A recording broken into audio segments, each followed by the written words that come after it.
Hello everybody and welcome to my YouTube channel. My name is Anya, and if you're new here, you really have to know only two things about me. Number one, I drink way too much coffee, and number two, I love a good tag video. I love doing tags.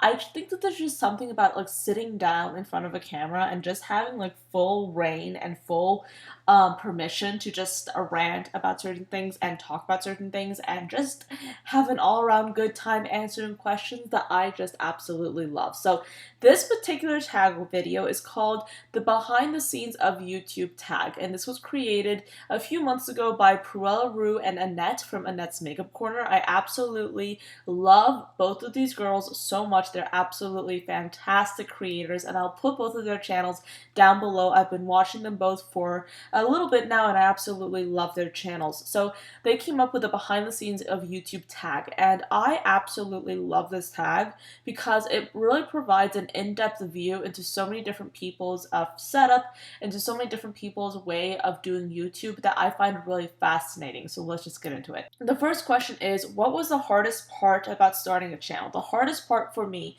was actually having the confidence and having the self-assurance to sit down and film a video. I was so scared about what other people might think of me.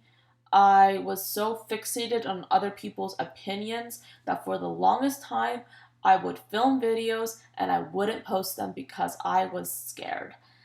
And for me, my YouTube journey has been a little bit like very much intertwined in into my own personal growth as a person, because when I started I was so nervous, I was so scared, and I really honestly telling you guys, I wanted to act like my favorite beauty guru, and I completely just like failed to even try and act like myself.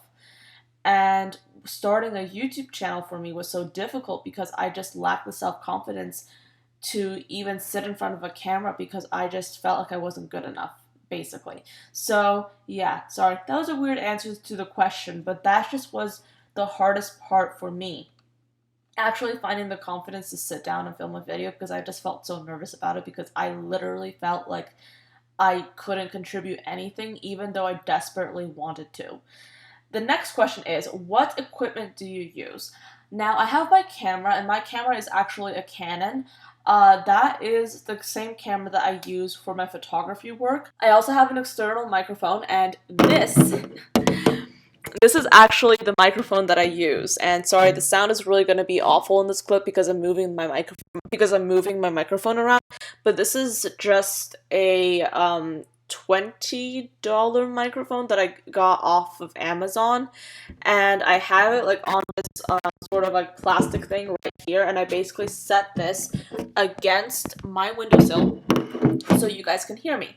And I just don't like the idea of clipping a microphone onto clothing. I just feel like whenever that happens, number one, it just looks awkward, and number two, for me personally, I like having the freedom of moving around without being nervous about compromising my sound. So I have an external microphone that I just set on the windowsill over there, and then I just plug it into my computer, and my computer basically records all of my audio, which I later put into the video. So that is all the equipment that I have. I used to have lighting back in the day, but now I just use the sun, and that's pretty much all my equipment.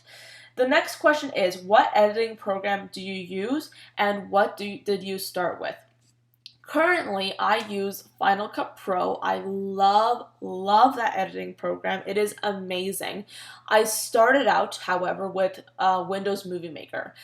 And that was a very just, I think, elementary editing program. And I started out, just remember, I started out my YouTube channel absolutely like knowing nothing. Like I knew absolutely nothing about filming, editing, sound. I knew nothing, and I taught myself everything. So I taught myself how to use Windows Live Movie Maker.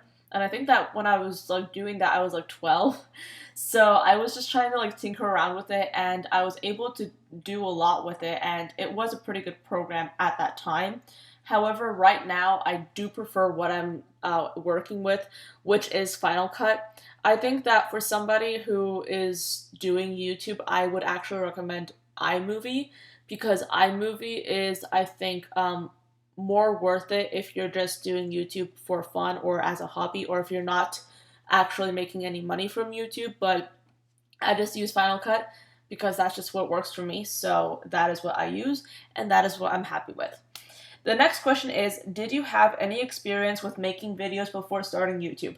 None. I did make videos just for fun. I would sit in front of a camera and just make wacky videos. I think my favorite video to make that I never actually published was a makeup collection video, which is weird because I actually don't see myself ever making a makeup collection video and sharing it online, at the moment at least. Essentially, you're just showing what you have, and I'm not really interested in that. I just want to give you guys value and information, and like, from my view, filming a makeup collection video for me wouldn't necessarily give you guys anything, so that's why I don't. But I think that when I was first starting out, like, I really had like this really teeny tiny selection of makeup, and I'd arrange it and I'd film it and I'd talk about it, and that was like my experience. Like, that was me basically making videos before I even put anything up on YouTube. But I literally had like little to no experience actually filming and putting together videos or editing. I just did all of it like I just learned all of it as I just did it. So that was pretty much it.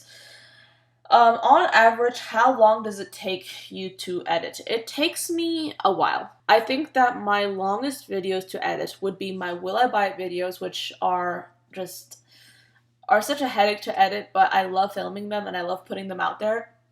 And my history videos, my makeup history videos, of which I have done just a few, have taken the longest to edit. Like, I think my Marilyn Monroe video, that video, like, I sat down and filmed that video for like an hour and a half, I think 2 hours, and I was talking the entire time. And that video was like a beast to edit because I literally had to sit down.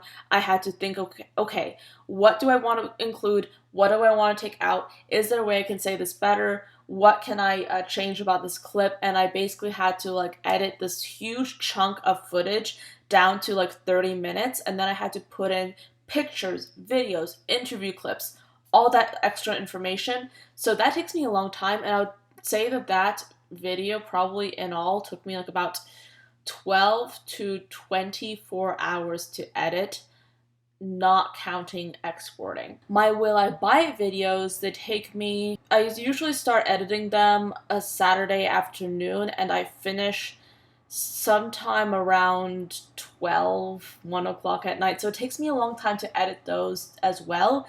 It depends on how I film the video. Like, if I film the video and I know what I'm talking about, I don't rant for too long, I don't ramble, I don't say, like, I don't stumble that much. If I film a video in which I conduct myself well, then I'm able to have an easier time editing. Tutorials usually take me like about 2, 3, maybe 4 hours to edit. It depends on what I'm doing in that tutorial. It depends on how long the footage was.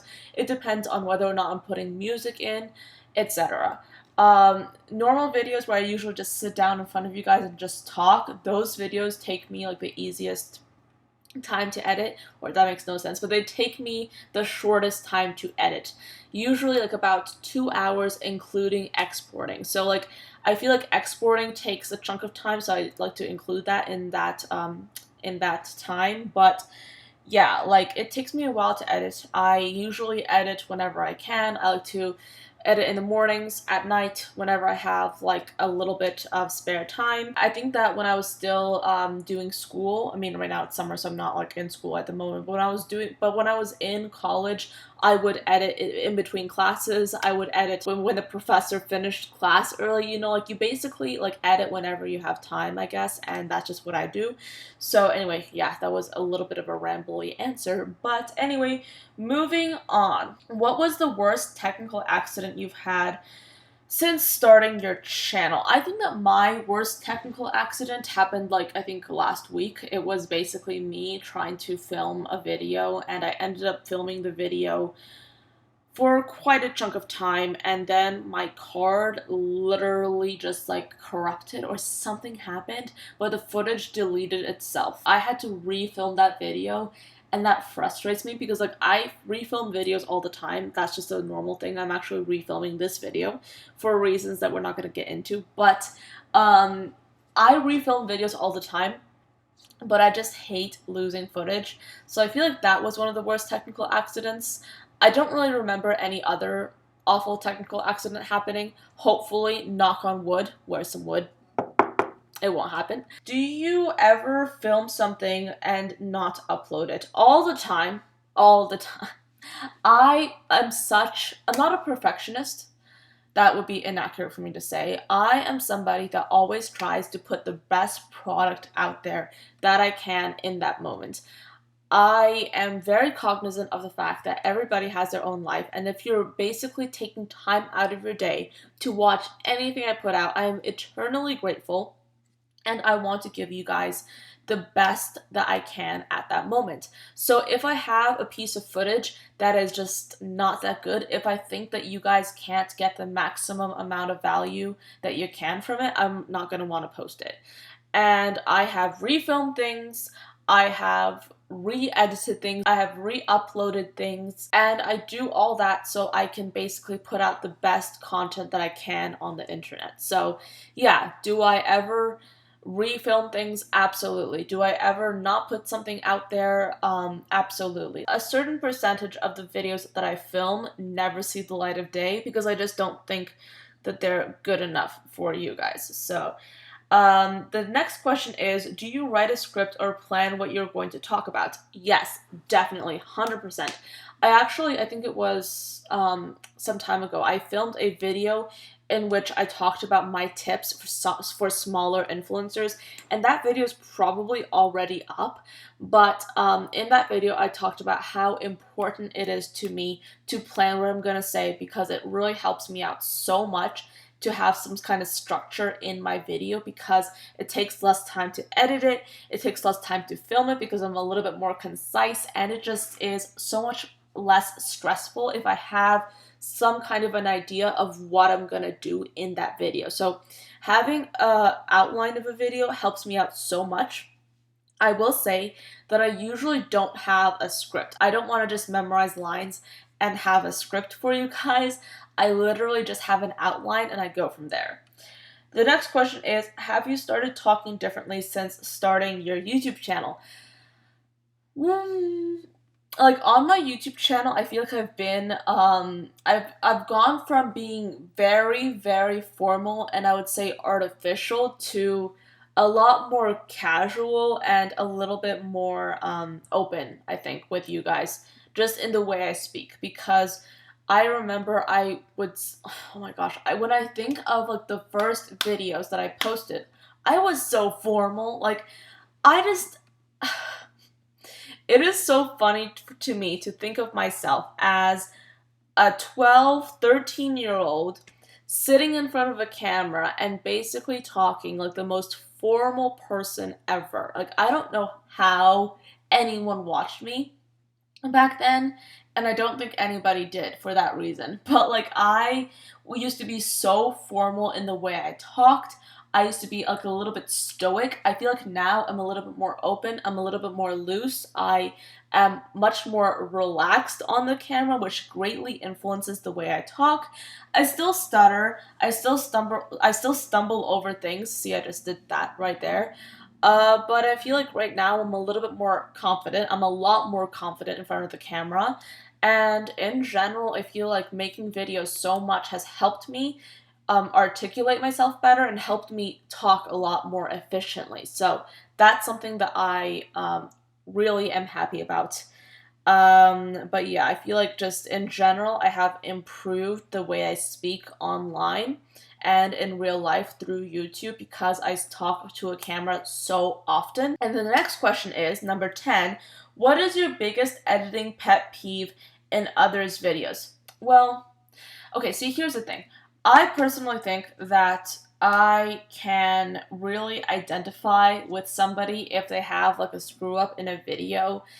Because, yeah, I have posted videos where I have majorly screwed up editing wise, and it's embarrassing because you would think that you would notice that, but just sometimes you don't, you know? Like, and I don't want to vilify other people for having editing screw ups because I make them all the time myself. I actually think that I skipped over the previous question. The previous question was, what's the one thing that annoys you when editing yourself? When I stumble, when I ramble, when I sound like an idiot, when I forget what I was going to say. Do you ever feel self-conscious in your videos? No, not really. I just see, here's the thing about YouTube. You film a video, you put it in an editing program, you edit out all the ugly parts, and you basically put whatever you want online. That's the wonderful thing about having, like, being in control of your own production or being in control of your own editing. You basically are the only person that sees any part of yourself that you don't want other people to see, if that makes any sense. So I never feel self-conscious in front of a camera because I always know that so long as I'm staring at the lens, so long as I'm conveying myself in a good manner, so long as I am very clear about what I'm saying, I usually don't have any need to be self-conscious at all, because even when I have like sort of like bad parts in the video that I'm not altogether happy with, those can get edited out and I can basically give you guys the best product that I possibly can. The next and last question is, what inspires you to keep creating? I absolutely am 100% a creative person. I think that my creativity is the best part of myself, and it is one of the best aspects of myself, and one of the things that I'm most proud of. In fact, whenever I have a bad creative day, whenever I feel like I'm in a creative slump, whenever I feel overworked in a sense, or whenever I start to lose my creativity on any given day, I feel terrified because I'm feeling like I'm losing the best part of myself. So what motivates me to keep creating is the fact that I'm always coming up with new ideas, and I always feel so motivated, and I always feel that my creativity and my ability to create content and to create videos or to create like art and or to create like writing or to create anything that's creative, that's the best part of myself, and I just want to keep exercising that muscle because that makes me so incredibly happy. So that happiness and that exhilaration that I feel whenever I'm creating a YouTube video, that's what keeps me going, and that's what keeps me doing this channel or creating on this channel, and that's what makes me so incredibly happy. That is pretty much the conclusion of this video. Those are all the 13 questions of the behind the scenes YouTube tag, the behind the scenes of YouTube tag. I absolutely love this tag, and thank you so much Pruelaroo and Annette for creating this tag for us. I'll put both of their channels down below. Please go check them out. They're amazing people. And yeah, that's pretty much it for this video. Thank you so much for watching, and I'll see you next time. Bye guys.